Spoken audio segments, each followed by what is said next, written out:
नमस्कार. माझं ऐकू येते का?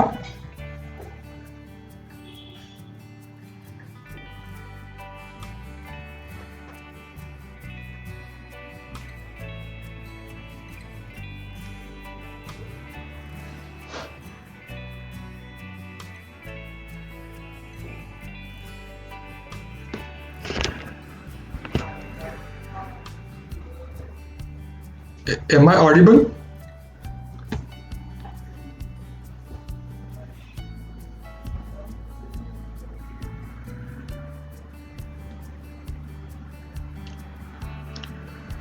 धन्यवाद.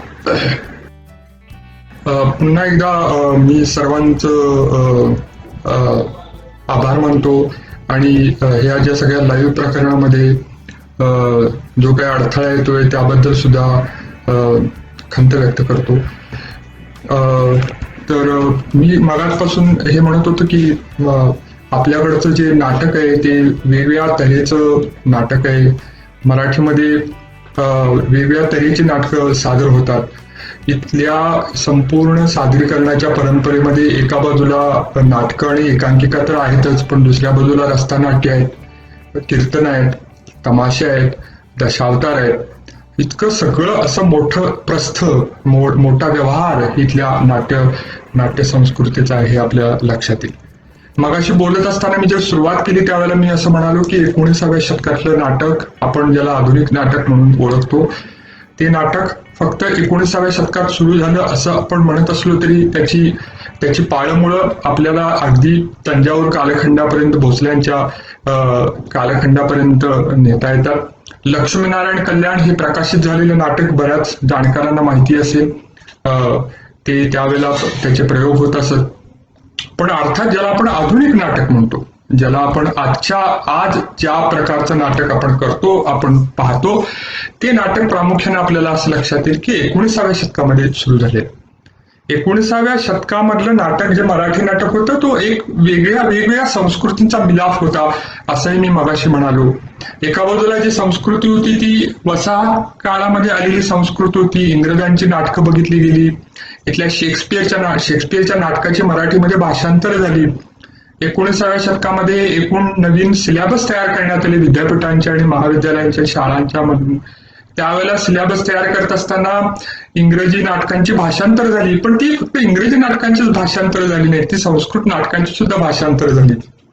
या अशा एकूण एका बाजूला वसाहत काळाने दिलेली आपल्याला जी देण होती, जी इंग्रजी नाटकांची देण ती होती. पण दुसऱ्या बाजूला त्याच वेळी आपल्याला हे लक्षात ठेवावं लागणार की इथं अव्याहत चालत आलेल्या परंपरा होत्या, ज्याच्यामध्ये तमाशा, गण, गवळण, कीर्तनं, भारुड ह्या संपूर्ण परंपराही इथं चालत आलेल्या होत्या. म्हणजे असं नाही झालं की 19व्या शतकामध्ये एकूण कुठलं तरी नवीन मराठी नाटक टपकलं आणि आपण ते करायला लागलो, असं नव्हतं. तर अव्याहत चालत आलेल्या परंपरा, ज्या फक्त मराठी परंपरा तर होत्याच, पण त्याचबरोबर मगाशी मी म्हणालो त्याप्रमाणे एका वेगवेगळ्या या प्रदेशातनं वेगवेगळ्या स्थानिक परंपरातनं आलेल्याही परंपरा होत्या. उदाहरणार्थ भाव्यांनी ज्यावेळेला ते पहिलं नाटक सीता स्वयंवरे नाटक केलं, त्यावेळेला सीता स्वयं नाटक करत असताना त्यांच्यासमोर निव्वळ इंग्रजी नाटक नव्हतं. त्यांच्यासमोर फक्त रामायण आणि महाभारत नव्हती, पण त्यांच्यासमोर इथल्या मौखिक परंपरा होत्या. आणि त्यांच्यासमोर महत्वाचं म्हणजे भागवत मेळे जे सांगलीला आलेले होते, त्यावेळेला ते सांगलीचे भागवत मेळे पाहिले पटवर्धन सरकारांनी, चिंतामणराव पटवर्धनांनी त्यावेळेला ते सांगलीचे सरकार होते, त्यावेळेला सांगितलं. आणि त्यांनी मग भाव्यांना सांगितलं की तू असं काही नाही करत, असं का नाही काही करत, अशा वेगळ्या तऱ्हेचं नाटक. आणि मग आपल्याला माहितीये की सीता स्वयंवरे नाटक आलं. पण परत मी मगाशी म्हणालो तसं फक्त सीता स्वयंवर या नाटकात आपल्याला पाहता येणार नाही, आपल्याला त्या काळच्या सत्यशोधक जलसांमध्ये ही आधुनिकता पाहावी लागेल, कारण सत्यशोधक जलसांनी वेगळा विचार त्यावेळेला मांडला. त्यामुळं आज जे नाटक आपण बघतो त्या नाटकाचे असे वेगवेगळ्या दिशा आपल्याला दिसून येतील. याचा अर्थ असा की आपण ज्यावेळेला एखादं नाटक लिहित असतो, आपण ज्या नाटकाची नवीन निर्मिती करत असतो किंवा ती नवीन निर्मिती होत असते, त्यावेळेला त्या ज्या लिखाणाच्या प्रेरणा, निर्मितीच्या प्रेरणा या भोवताला बरोबरच्या संवादातून आकाराला येत असतात.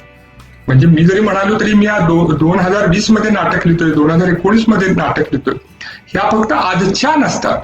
आपला जो वर्तमान असतो तो आपल्याला तुकड्या तुकड्यात बघता येणार नाही. आपल्याला ह्या स्वाभाविक प्रेरणा ह्या गतकाळामध्ये लपलेल्या असतात, आपल्या आजूबाजूच्या नातेसंबंधामध्ये लपलेल्या असतात, आपल्या सामाजिक व्यवहारामध्ये लपलेल्या असतात, आपल्या विविध सामाजिक स्तरावरले आतले आणि बाहेरचे ताणतणाव यांच्या प्रत्यक्ष अप्रत्यक्ष परिणामाने आपल्या प्रेरणा प्रभावित झालेल्या असतात. आणि मी ज्या वेळेला नाटक लिहितो असं म्हणतो, किंवा माझ्या समकाळामध्ये लिहिणारा कोणी नाटककार असेल, तो लिहित असेल, कवी असेल, कादंबरीकार लिहिलं, ते हे प्रभाव सगळे घेत असतो. आणि दरवेळेला ते दिसणारे व थेटपणे जाणवणारे असतीलच असं नाही. त्यावेळेला दरवेळी प्रेरणा आपल्याला स्पष्टपणे दिसतीलच असं नाही, परंतु कुठंतरी लिहिणाऱ्याच्या आपल्या आत मनामध्ये त्या खोलवरती त्या प्रेरणा रुजलेल्या असतात, त्या प्रेरणांचे आवाज रुजलेले असतात, त्यांच्या दृश्यात्मक अभिव्यक्ती मग त्याप्रमाणे उमटत असतात आणि मग आपण लिहित असतो. आता गमतीचा भाग म्हणजे मी ज्यावेळेला लिहितो, म्हणून तर मी म्हटलं की एखाद्या लिहिणाऱ्याचा प्रवास काय असू शकतो, एखाद्या लिहिणाऱ्या माणसाचं जग काय असू शकतं, तर ते त्या जगामध्ये कधी कधी असं असतं की स्वप्नांच्या दुनियेतनं पण ती आपल्याला अभिव्यक्ती उतरत असते. तर कधी कधी आपल्याला वाचलेल्या एखाद्या बातमीतून, एखाद्या फिक्शन मधनं, किंवा एखाद्या पाहिलेल्या सिनेमा आणि नाटकातून पण ती आपल्याला काही एक प्रेरणा मिळू शकतात, किंवा त्या ऐकलेल्या गाण्यातून सुद्धा आपण अभिव्यक्त होत असतो. त्यामुळं दरवेळेला असं मी म्हणालो की त्यावेळेला आज आपण मी नाटक लिहितो, त्यावेळेला आज म्हणजे फक्त आज हा तुकड्यात आपल्याला बघता येणार. आजचा काळ जो आहे तो आपल्याला संपूर्ण आपल्या परंपरेमध्ये कुठे ठेवावा लागेल, आणि आपल्या निव्वळ कलारूपात आलेला नसतो. म्हणजे उदाहरणाचं असं नाही म्हणता येईल की मी नाटक बघतो म्हणजे फक्त नाटक लिहित असतो. अर्थात मी नाटक लिहित असतो, नाटक करत असतो, पण माझ्या प्रेरणा फक्त नाटकातच लपलेल्या असतील असं नाही. त्या लिहिण्याच्या प्रेरणा ह्या काय म्हणतो त्याला, वेगवेगळ्या घटनांमध्ये, वेगवेगळ्या अनुभूतींमध्ये, वेगवेगळ्या इतर अभिव्यक्तींमध्ये सुद्धा लपलेले असतात. म्हणजे असं होतं की त्याचं अधिक स्पष्ट करून सांगायचं झालं तर, नाना तऱ्हेच्या अभिव्यक्ती येत असल्या आणि जात असल्या तरी एका क्षणाला एक रूप आपल्या मनात येतं, आणि मग तो क्षण आपण धरून ठेवतो. तेव्हा मग कविता होते, कधी कथा होते, किंवा कधी नाटक होते. म्हणजे एका बाजूला असं असतं की मी दरवेळेला असं म्हणत असतो की मला उत्स्फूर्तपणे एखादी कविता सुचते, एखादं नाटक सुचतं, पण ते आपण मनात बऱ्याच वेळा घोळवलेलं असतं. ती उत्स्फूर्तता असते ती आपल्या एकूण जगण्याच्या प्रक्रियेचा भाग असतो, आपल्या जगण्याच्या संपूर्ण प्रोसेस मधनं ते आलेलं असतं, आणि ते घडत असतं. आणि दरवेळेला जे काही आपल्याला प्रेरणा पकडलेल्या असतात, म्हणजे उदाहरणार्थ मी असं म्हणालो की सत्यशोधक जलसे असतील, किंवा भाव्यांची नाटकं असतील, किर्लोस्करांची नाटकं असतील, ती मला नांदी किर्लोस्करांच्या नाटकातली खूप आवडते. मी सतत ती नांदी ऐकत असतो, आणि ती ऐकण्याची नांदी दरवेळेला त्या नांदीसारखं मी लिहितो असं काही नाही, दरवेळेला ती कामी येत असेल असं नाही, पण ते कुठेतरी आतल्या आवाजात माझ्या ते लपलेलं असतं, आणि लिहिणारा म्हणून आपल्या मनात लपलेलं असतं.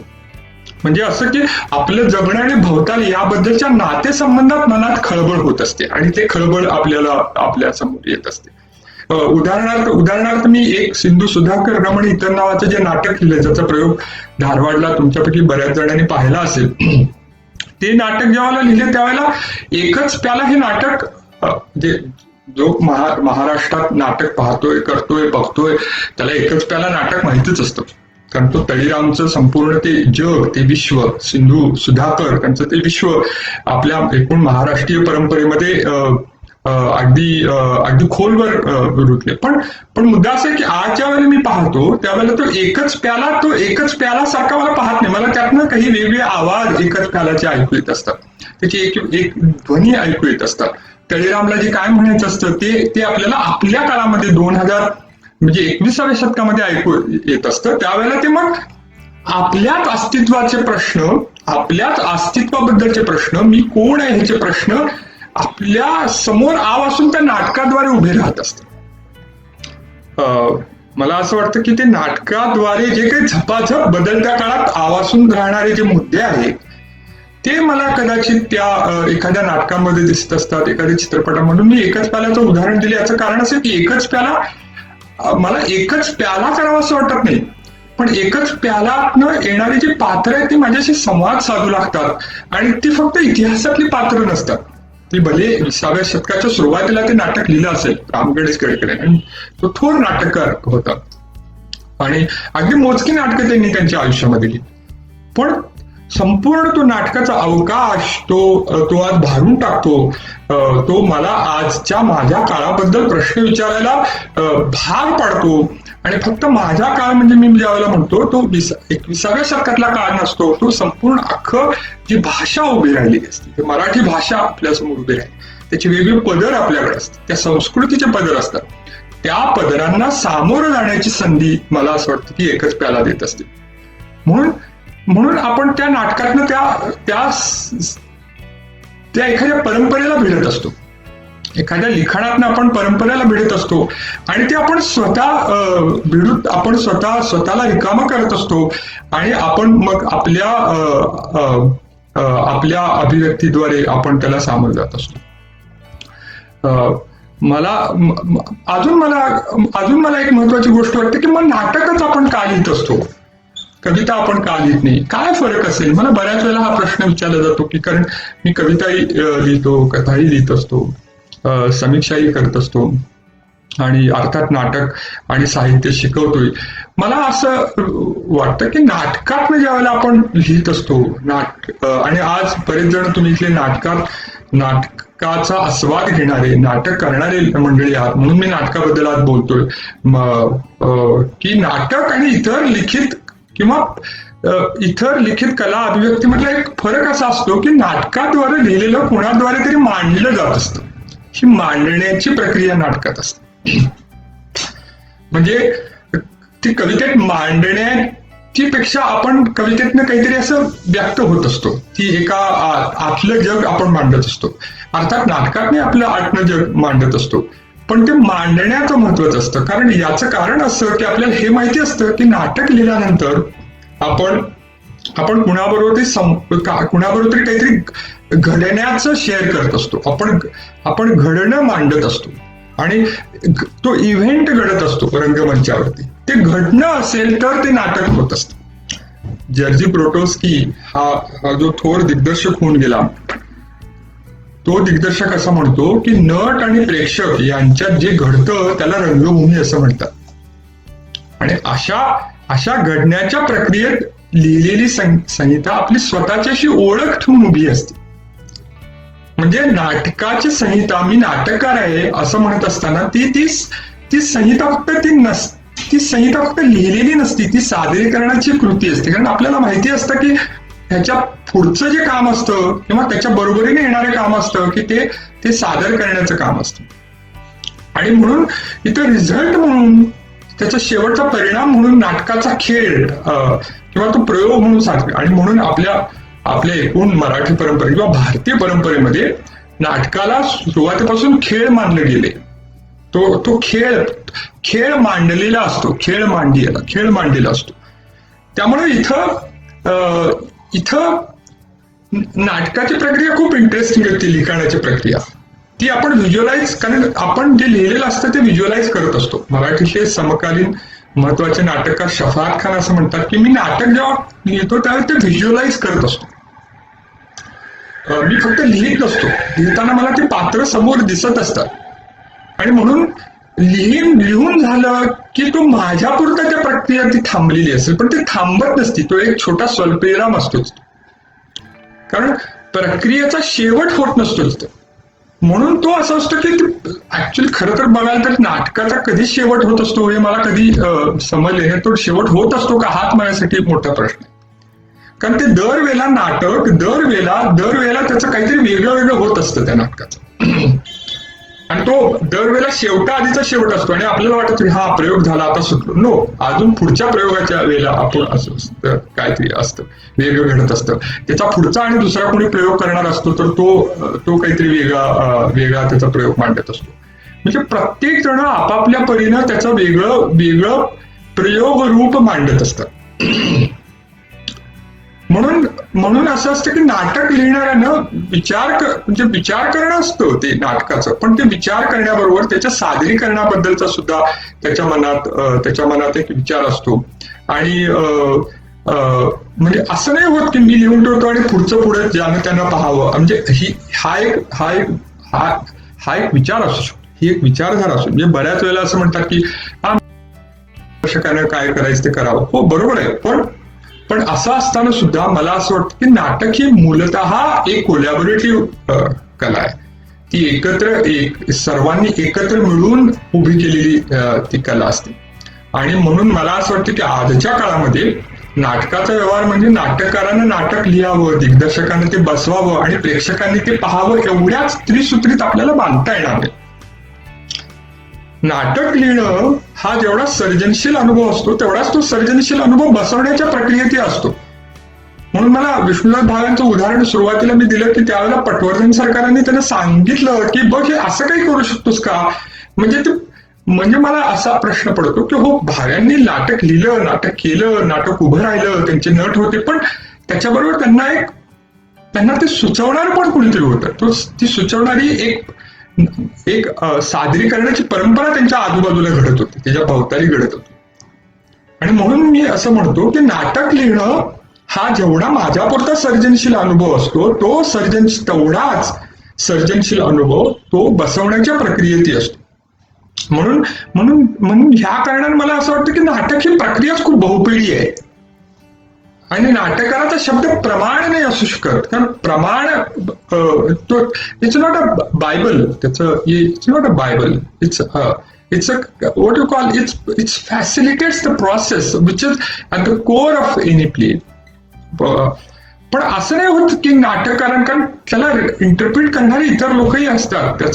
त्याचं आपलं म्हणून अर्थनिर्णय करणारा दिग्दर्शक असतो, त्याचा आपलं म्हणून अर्थनिर्णय करणारा लाईट डिझायनर असतो, त्याचा संगीतकार आपला अर्थनिर्णय करतो. प्रत्येक जण आपला अर्थनिर्णय करत असतो. आणि त्यातनं एक ती कॉम्पोजिट आर्ट असं म्हणतो, ती कॉम्पोजिट आर्ट आपण आलेलं असतो. म्हणजे असं नाही होणार की मी गमतीने म्हणले की हा चला मी माझ्या घरात बसले, हे घे नाटक आणि कर हे नाटक, असं नसतं. मला असं वाटतं की लेखनाबरोबर नाट्य व्यवहारातले इतरही घटक असतात.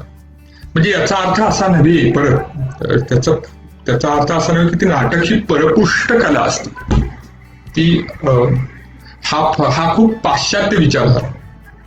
म्हणजे असं की नाटक किंवा कुठलंही लेखन हे म्हणजे अगदी कवितेची नसतं. बऱ्याच कवितांमध्ये ती कविता जशी वाचत जातो तसे कवितेचे वेगळे अर्थ लावायला लागतात. ती कविता एका क्षणाला माझी कविता पुढच्या कुणाची वाचणारीची होती. मग वाचणारा हा एकच प्रकारचा नसतो, त्याचं स्वतःचं एक अनुभव विश्व वेगळं असतं, स्वतःचं एक जग वेगळं असतं. तो स्वतःच्या जगाच्या नजरेतनं स्वतःच्या नजरेतनं त्या कवितेकडे पाहत असतो, म्हणजे ती वाचत असतो. म्हणून तो कधीच, म्हणजे प्रामुख्याने भारतीय परंपरेत बघायचं झालं तर तो कधीच असं सुट्टा कला व्यवहार कधी बघता येणार नाही. आपल्याला सुट्ट म्हणता येणार नाही. असं म्हणता येणार नाही की हा हे नाटक आहे, नाटक हे दिग्दर्शकाचं आहे, हे लाईटवाला वेगळा, हा म्युझिकवाला वेगळा, असं नाही होणार. आपल्याला ते एकाच वेळी जर आपण भारतीय अव्याहत चालत राहणाऱ्या भारतीय परंपरांच्या पार्श्वभूमीवरती पाहिलं तर नाटक हे एकाच वेळी नाटक असतं, तो खेळ असतो, ते एक तत्वज्ञान पण असतं, ती चेष्टा असते, ती गंमत असते, तो शृंगार असतो, तो इतिहास पण असतो. ही नाटक कुठल्याही साहित्य प्रकाराची सुट्टी मांडणी करण्याची परंपरा अगदी अलीकडची आहे. ती आपल्याला मिळालेली ती प्रामुख्यानं पाश्चात्य परंपरेतनं मिळालेली आपल्याला देण आहे. सगळं सुट्ट बघायचं, हे नाटक आहे, हे तत्वज्ञान आहे, ही गंमत आहे, हे कारण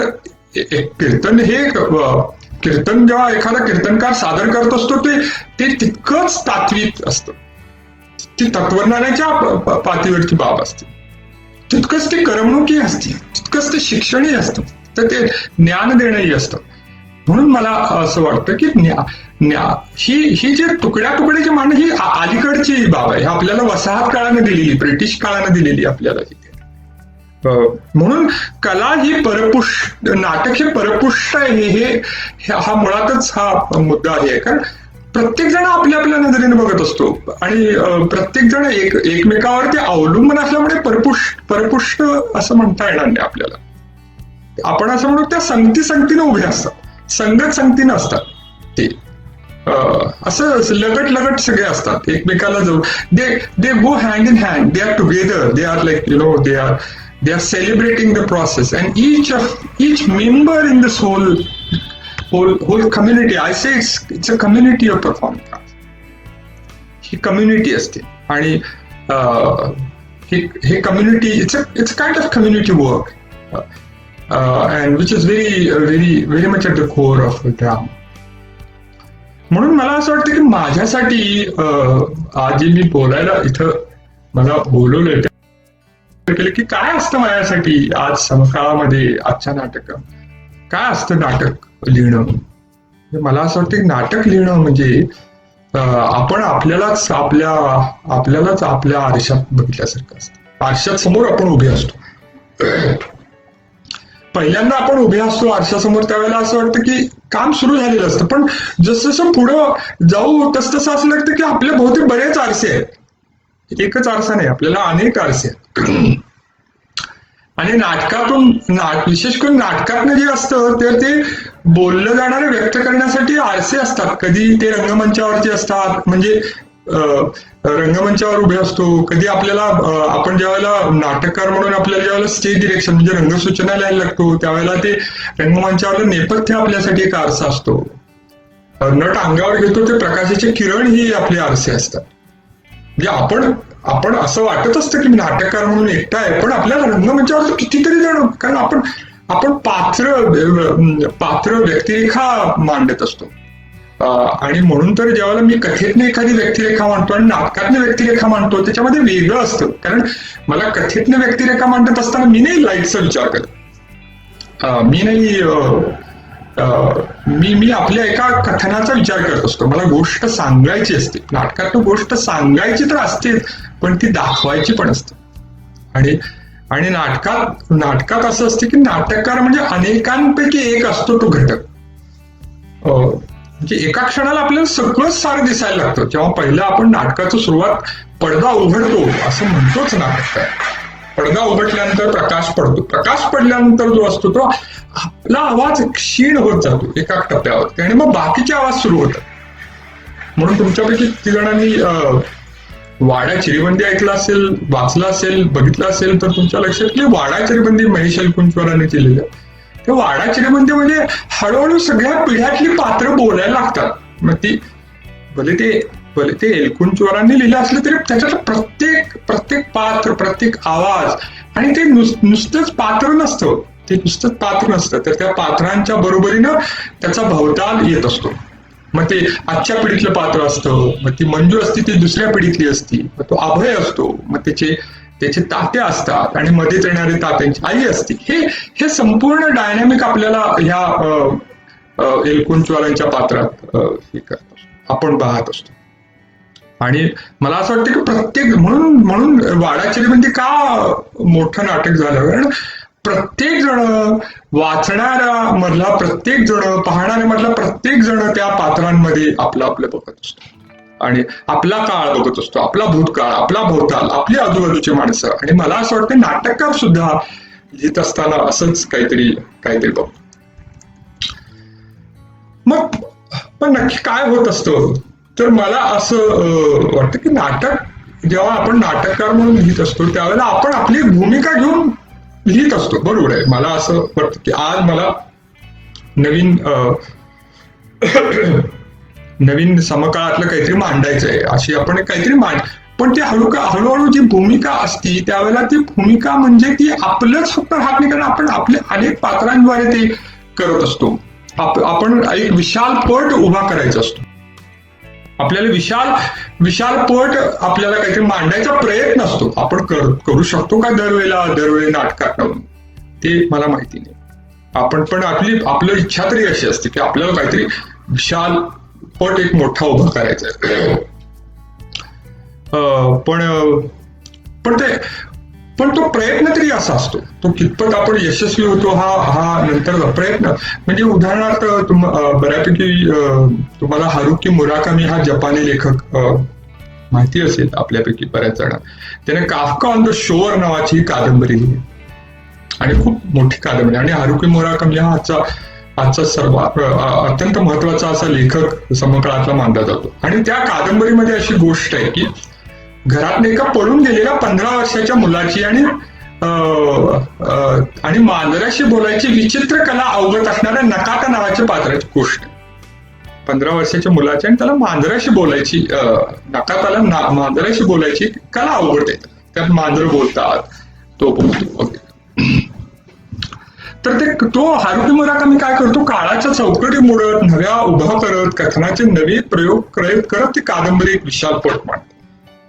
आता हा विशाल पट जपानमधली युद्धस्थिती आहे, बदलत्या जपानमधलं भांडवली जग आहे, शहरीकरण आहे, बदलतं राजकीय भान आहे, मुलगा आणि माणसाचं नातं आहे, त्याच्यातली तरल, असे मुद्दे येतात.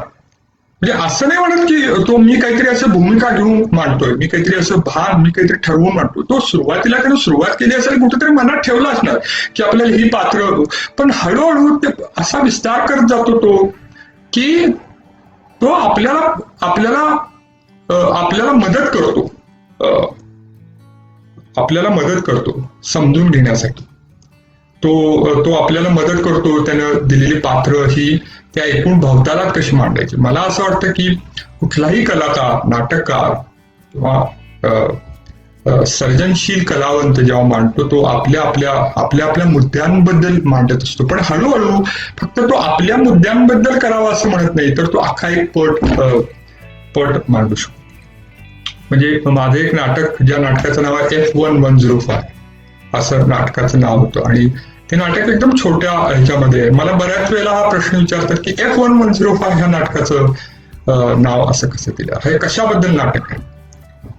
पण म्हणजे मला असं वाटतं की या नाटकामध्ये त्याला रोडारणारी गोष्ट नव्हती. जे साधे एका ओळीत सांगायचं झालं तर त्यावेळेला नाटक होते की मोठ्या शहरातल्या एका अपार्टमेंट कॉम्प्लेक्स मध्ये राहणारे कुटुंब आहे, दोघांचं कुटुंब आहे, नवरा बायको आहे, आणि ते आपल्या घराला हिरव्या रंगाने सजवू इच्छित आहे, त्याबद्दल नाटक.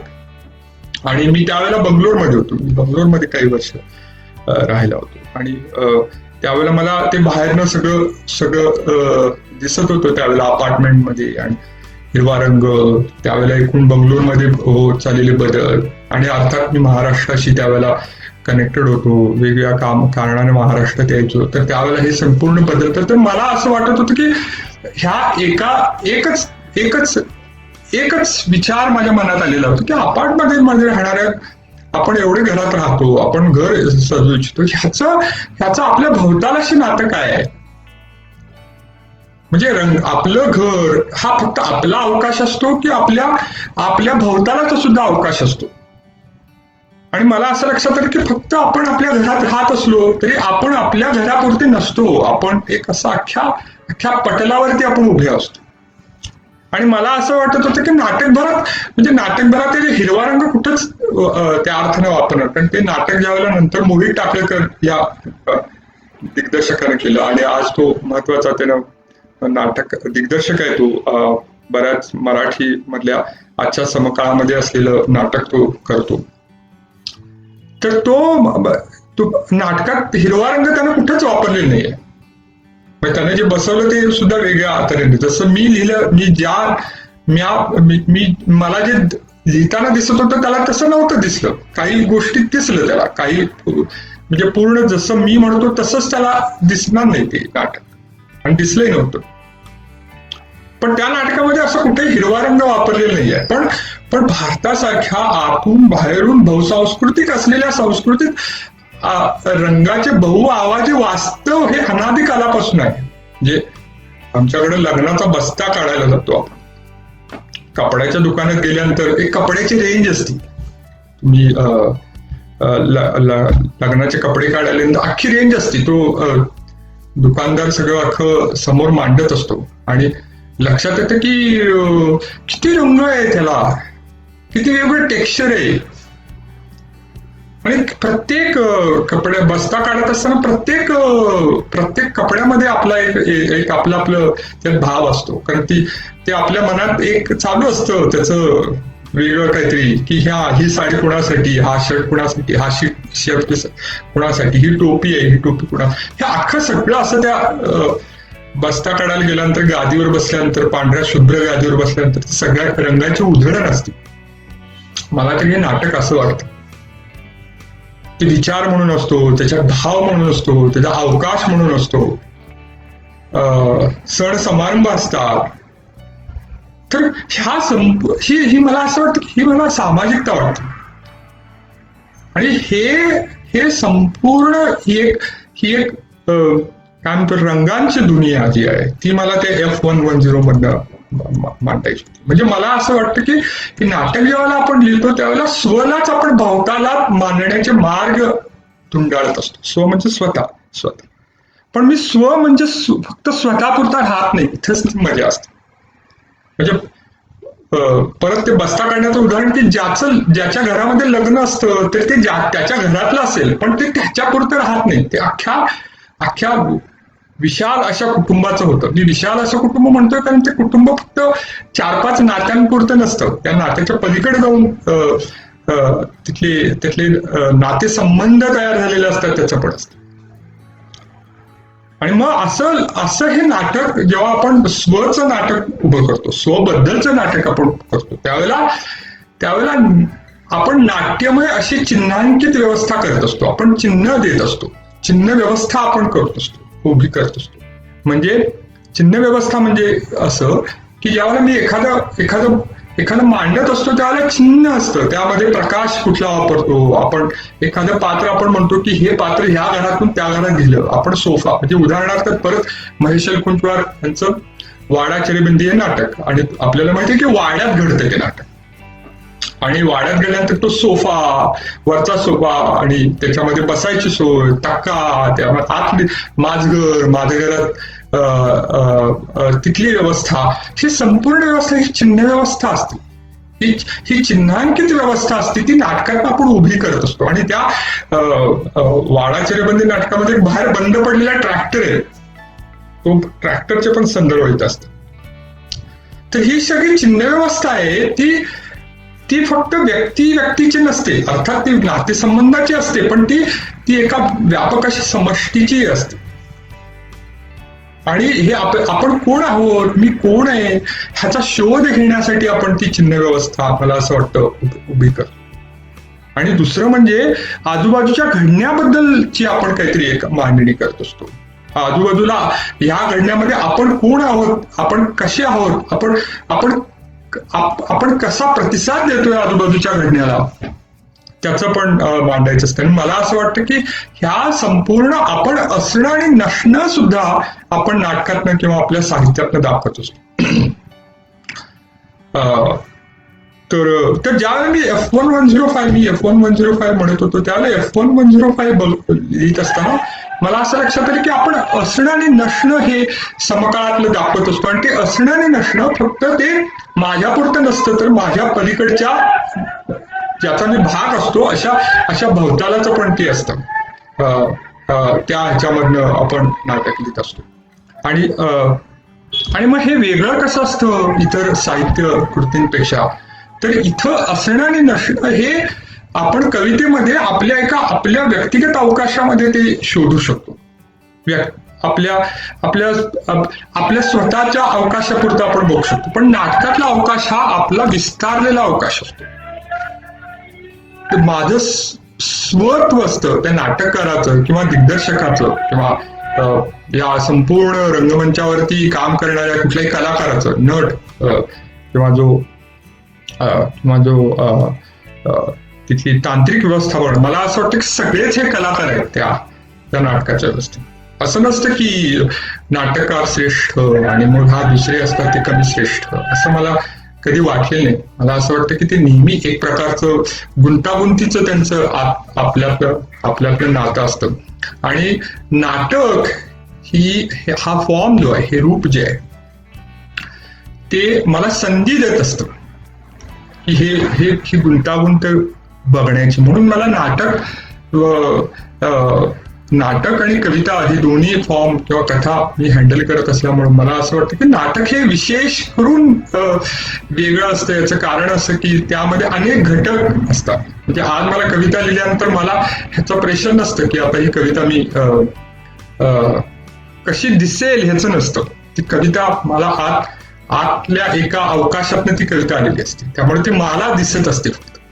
आणि हळूहळू मग आपण ती कविता, अर्थात कवितेची एक चिन्ह व्यवस्था असते, त्या कवितेतल्या चिन्ह व्यवस्थेतनं मग आपण ती एक शेअर करू लागतो. पण नाटकाच्या बाबतीत ज्याला आपण रायटर्स वर्ल्ड, लेखकाचं, नाटककाराचं जग असतं, ते लेखक म्हणून नाटककाराचं, लिहिणारा म्हणून नाटककाराचं जग हे वेगळं असतं, कारण ते अशा वेगवेगळ्या बिंदूमधून साकारलेलं असतं.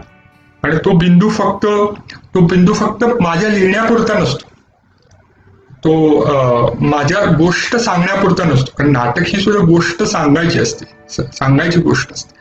म्हणजे कथेत काय असतं, मी गोष्ट सांगून रिकामा होतो, पण नाटकामध्ये तिला गोष्ट सांगत असताना मी ती गोष्ट मांडत सुद्धा असतो आणि मी ती डिझाईन करत असतो. नाटक is also part of designing process. म्हणजे नाटक हे फक्त मी लिहून रिकामा झालो असं, बऱ्याच वेळेला ते नाटक राहतं तसंच राहिले. म्हणजे असंही माझं नाटक आहे की जे सादर नाही केले गेलं, पण सादर केलं नसलं तरी मला त्याची खंत नसते. खंत या अर्थाने ती नसतेच कधी. याचं कारण असं की ते नाटक आपण लिहिलेलं असतं ते एका सादरकर्त्याच्या भूमिकेतनंच आपण लिहिलेलं असतं, कारण आपण बघत असतो पुढे अवकाश तो कसा विकसित होतो. या अर्थानं मला असं वाटतं की लिहिणाऱ्याचं जग, नाटक लिहिणाऱ्याचं जग हे वेगळं असतं. आणि म्हणजे असं होऊ शकतं की नाटक मी माझे एकांतात बसून मी लिहिलं, नाटक मी खोलीत बसून लिहिलं, नाटक मी माझ्या स्वतःच्या आनंदासाठी लिहिलं, पण तो माझा आनंद मला एक्सटेंड पण करायचा असतो, इतरांच्या एक्सटेंड करत असतो. I would like to extend that pleasure of my own to others. आणि ती अशी आपण म्हणतो की एक समावेशक अशी व्यवस्था आपण निर्माण करू. आता दरवेळेला आपण समावेशक होऊ शकू असं नाही. बऱ्याच वेळेला असं असतं की एखाद्या लाईट करणाऱ्या कलाकाराला असं वाटत असेल की नाही ह्या नाटकात हे राहिले, पण बऱ्याच वेळेला तो निगोशिएट करत असतो, पण at the core of it त्याचं काहीतरी त्या नाटकाशी नातं जोडलेलं असतं. At the core of it या संपूर्ण चमूचं नाटक जोडलेलं असतं. आणि मला असं वाटतं की आजच्या काळात जे काही मराठीमध्ये किंवा भारतभरात जे नाटक होतं, मी बंगलोरमध्ये असताना बंगलोरमधली नाटकं खूप बघितली, दिल्लीची नाटकं बघतो, कलकत्त्यावर येणारी नाटकं बघतो. आज तरी संपूर्ण खूप व्यापक अशा प्रमाणामध्ये नाटकाचा अवकाश ओपन झालेला आहे. जगभरातली नाटकं आपण आता गेल्या 9 महिन्यामध्ये जगभरातली नाटकं मी ऑनलाईनच्या माध्यमातून बघितली. नॅशनल थिएटर कलकत्ता, लंडनचं असेल किंवा अमेरिकेची थिएटर कंपनी, यंग व्हीक नावाची थिएटर कंपनी आहे, सगळ्यांची समकालीन नाटकं बघायला मिळाली. मला असं वाटतं की नाटक ही एक छान अशी गुंतागुंत मांडणारी जी प्रक्रिया, आणि समकाळामध्ये नाटक हे आजच्या काळामध्ये मला असं वाटतं की नाटक अधिकाधिक कोलॅबोरेटिव्ह होत आहे, एकमेकाच्या संगत सोबतीने काम करायचं. म्हणजे मी मग ते परपुष्ट असं नसतं, it's interdependent system which is not bad actually.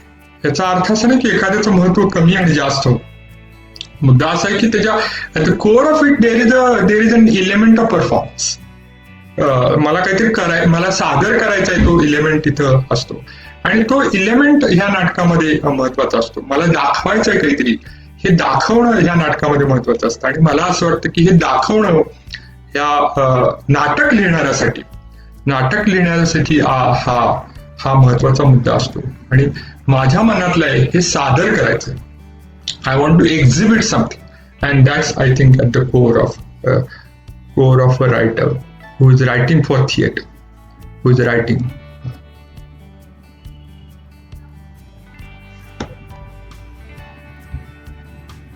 Yeah, I think this is what I wanted to share with you, especially regarding writing process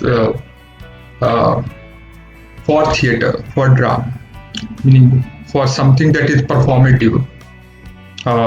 आणि अर्थात ह्याच्यामध्ये मग वेगवेगळे घटक पण असतात की ज्याच्यामध्ये अवकाश असतो, स्पेस असते. स्पेस म्हटल्यानंतर मी जसं मगाशी म्हटलं, ती स्पेस ही फक्त फिजिकल स्पेस नसते. There is space meaning it's very much relative process. मी एखाद्या मराठीमध्ये विशेष करून बघितलं तर मराठी नाटक हे फक्त प्रोसिनियम मध्ये झालं असं नाही, ते रस्त्यावरती झालेलं आहे, ते घरात झालेलं आहे, ते परसुदारात झालेलं आहे, ते अंगणात झालेलं नाटक आहे, त्याला आपण होम थिएटर म्हणतो, ते अशा वेगळ्या तऱ्हेचं नाटक आहे. ते एकच एक प्रकारचं नाटक. त्यामुळे तर स्पेस या जागा ह्या वेगळ्या असतात, अवकाश ह्या वेगळ्या असतात. ते प्रचंड मोठ्या अशा प्रोसिनियम मध्ये नाटक होत असतं. म्हणजे उदाहरणार्थ मीच लिहिली 2 नाटकं, F1 105 हे छोट्याशा स्टुडिओमध्ये आम्ही नाटक, म्हणजे मोहित टाकरकर स्टुडिओमध्ये करायचा. दुसरं जे नाटक होतं सिंधू सुधाकर रमणी, तर हे मोठ्या अवकाशात त्याची प्रॉपर्टी होती आणि आम्ही धारवाड मधल्या मोठ्या थिएटरमध्ये ते केलं होतं नाटक. तिथल्या थिएटरसाठी होतं, त्याच्यामध्ये गाणं होतं, ते नृत्य होतं. पण बाकीचे नाटकं, काही नाटकं म्हणजे छोटी आहेत. अलीकडे लिहिलेलं सदा सर्वदा पूर्वापार नाटक मोठ्या प्रोसिनियम मध्ये केले गेलं. हा त्या वेळेला घेतलेले आपले काय म्हणतो त्याला, they are aesthetic choices. They are the choices that are being taken by the team. Sometimes they are practical choices. तो खूप व्यावहारिक चॉईसेस. म्हणजे आज असं आहे की आज असं कोणी म्हणेल 3 अंकी नाटक मोठ्या प्रोसिनियम मध्ये मोठमोठ्या विंग लावलेलं, मोठमोठे लाईट्स केलेले, मोठमोठे बार टाकलेले, असं नसतं. आज some of the practical things are there at the core of theater today's time. आणि बऱ्याच ठिकाणी आपल्याला असं वाटतं की असं सावकाश सुद्धा आपल्याला मिळत नाही, म्हणून आपण मग प्रॅक्टिकली आपल्याला काही निर्णय घ्यावे लागतात.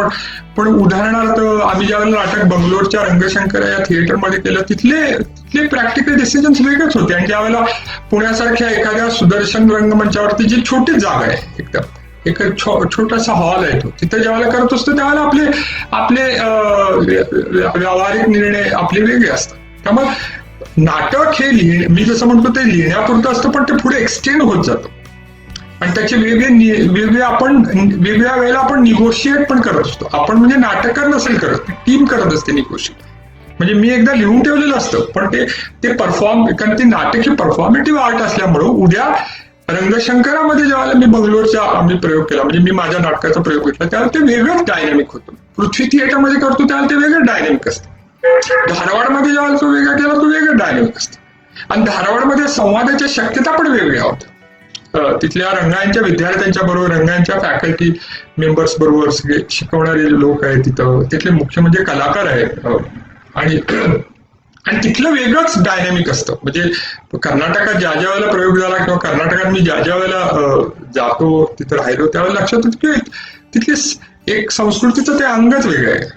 जिथं निनासम सारखी नाट्यसंस्था त्याच कर्नाटकामध्ये, सन्याळी सारखं गाव आहे जिथं जंबे शिकवतात, रंगशंकरा थिएटर आहे जिथं अरुंधती नाग सारखी मोठे मोठे कलावंत काम करतात. ह्याच्यातले वेगळं डायनॅमिक, तिथं चर्चा आपल्याला वेगळ्या तऱ्हेने होतात, आपल्या नाटकाची वेगळ्या दृष्टी मिळते. त्यामुळं बंगलोरमध्येच 2 ठिकाणावरती 3 ठिकाणावरती असली वेगळी थिएटर वेगवेगळ्या तऱ्हेचे अनुभव आपल्याला देतात. म्हणून नाटक हा अनुभव हा खूप व्यामिश्र पातळीवरती असतो, तो व्यामिश्र पातळीवरती पोहोचत असतो. एका क्षणाला नाटकाराचं वाटणारं नाटक हा हळू सटकून ते तिथल्या समाजाचं नाटक होऊ शकतं.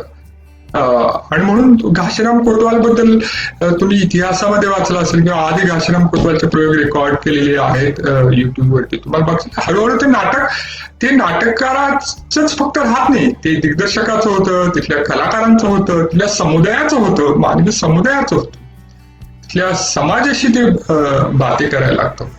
मला असं वाटतं की हे नाटकाचं एक फॉर्म म्हणून आणि फॉर्म म्हणून वैशिष्ट्य आहे, पण ते तुम्हाला आव्हान पण देत असतं लिहिणाऱ्याला. मला सतत it keeps you on toes all the time, कारण तुम्हाला जाग ठेवत असतं की तुला नाटक हा फॉर्म वेगळा आहे, त्याच्या शक्यता समजावून घे, त्याचे काय धागेदोरे आहेत ते समजावून घे. आणि तो नाटककार हा असतो तो परत आपण मांडलेल्या भाषेचे आपलेच आवाज तो नटाद्वारे ऐकत असतो. फार सुपर एक्साइटिंग प्रोसेस हे असतं. आणि ज्या ठिकाणी तुम्ही नाटक करता तिथं वेगवेगळे आवाज येत असतात. म्हणजे ज्या वेळेला मी बंगलोरमध्ये F1 105 लिहिलं तेव्हा मी 4 भाषेमध्ये ते नाटक लिहिलं. आणि मला असं लक्षात आलं की बेंगलोरमध्ये राहत असताना माझे शेजारी फक्त मराठी नव्हते. माझ्या शेजारचा एक तमिळ होता, कोणी बिहार मधला आलेले होते. It's a kind of very cosmopolitan multilingual society. And of course I have grown up in that kind of multilingual form. कारण मी ज्यावेळेला मी माझ्या घरामध्ये मी कोल्हापूर जवळच्या खेडेगावात वाढत असताना असं लक्षात आलं की माझ्या घरामध्ये माझी आजी कन्नड सहज बोलायची. माझ्या घरातले अनेक मंडळी कन्नड. अजूनही मी ज्यावेळेला गावात असतो त्यावेळेला माझ्या गावाच्या थोडा भाग सोडला की तिकडनं कर्नाटक बॉर्डर सुरू होती. मांगूर नावाचं गावच आहे, सुरकुड नावाचं गावच आहे तिथं फोनचा टॉवर सुद्धा कन्नडमध्ये सांगायला लागतो काहीतरी. This is a magical part of our Indian life, and I think this percolates into our art. आणि म्हणून मी लहानपणामध्ये संग्यावाळ्याचे खेळ बघितलेले आहेत खूप. आमच्या घरी गावात संग्यावाळ्या असायचा. आमच्याकडे भजन करणारी माणसं त्याला संग्यावाळ्या सुद्धा करता यायची. संग्यावाळ्या निनकडी त्या. So that's very fascinating, but it percolates in the performance of your work. So I think that's the exciting part. And as a writer, you kind of you take in all these forces, all these influences, and you build your art out of it. Yeah. Thank you for inviting me to this live program.